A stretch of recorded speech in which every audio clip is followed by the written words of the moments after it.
Yeah, when I'm not a comedian, I teach Mandarin. That was not the joke.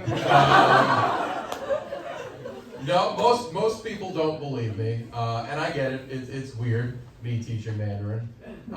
For once, an American is stealing Chinese jobs.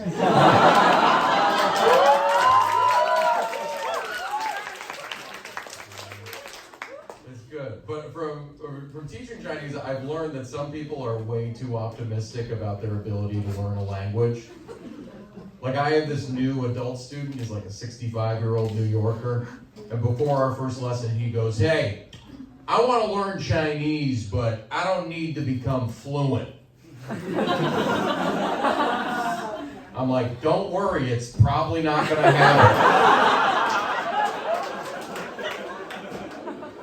Like, he's anxious about things being too easy. That's got to be a white guy thing, right? Has to be like, "Hey, what's your biggest fear?" That stuff will just happen for me. It's really weighing heavily on me. It's a big concern. Hey, imagine if I was such a good teacher that this guy became fluent in Chinese against his will. People are like, "Wow, how are you so good at Mandarin?" And he's like, "Well, I got tricked." This guy said he was going to teach me a few words, and then he just kept going. I tried to say no, but I couldn't stop. He's in a job interview. They're like, "Do you know any other languages?" And he's like, "Unfortunately, yes." I picked up some Chinese, but it was without my consent, okay? Nothing I could do. But yeah, it's interesting. I have a friend who speaks Greek, and the other day he was like, "Oh, I love being bilingual, because if I don't want to talk to someone, I can just pretend like I don't speak English." And he's of Greek heritage, that works for him. But I can't do that. I'm bilingual, but the only other language I know is Mandarin. Like, someone might believe that I speak Chinese, but no one's going to believe that I only speak Chinese. Like, "Oh, white guy with no English? Probably from Beijing." Yeah. Asian parents adopt Caucasian baby, tale as old as time. I've seen it a bunch. Yeah, I perform comedy in English and Chinese, and when I tell people I perform comedy in Chinese, you guys are smart, you know what that means. Not everybody does. The other day, a comic came up to me and he was like, "Hey, I heard that on stage you do a Chinese accent." Yeah. He goes, "Isn't that racist?" I'm like, "Not if you're speaking Chinese." Honestly, thinking that's racist is kind of racist.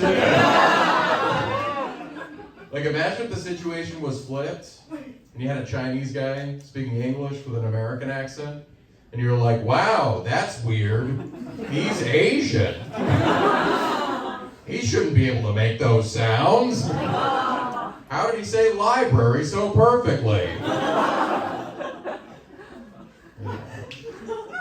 Can't do that.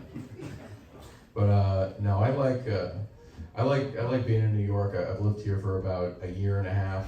Like, I like that New York is such a diverse city that you can just move here and become a part of the community pretty quickly.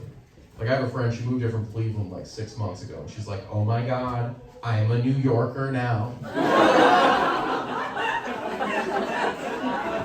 I did it.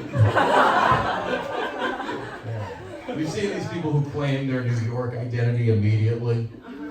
Like, it's bizarre to me. Because I lived in Shanghai for 7 years, and I was never like, "Oh my God, I'm Chinese now."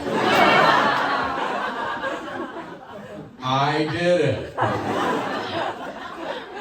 You know, because like, there are ways you can become American. You can't become Chinese. If you're not born that way, you're out of luck. Because America, we're very idealistic. We're like, "Oh, it's all about the American spirit and the can-do attitude." China's like, "It's genetics." Yeah.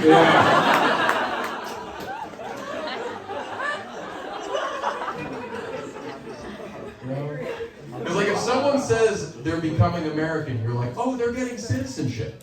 If someone says they're becoming Chinese,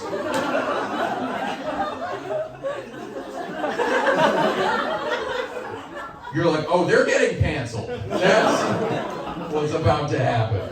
Anyways, you guys have been awesome. Thank you very much.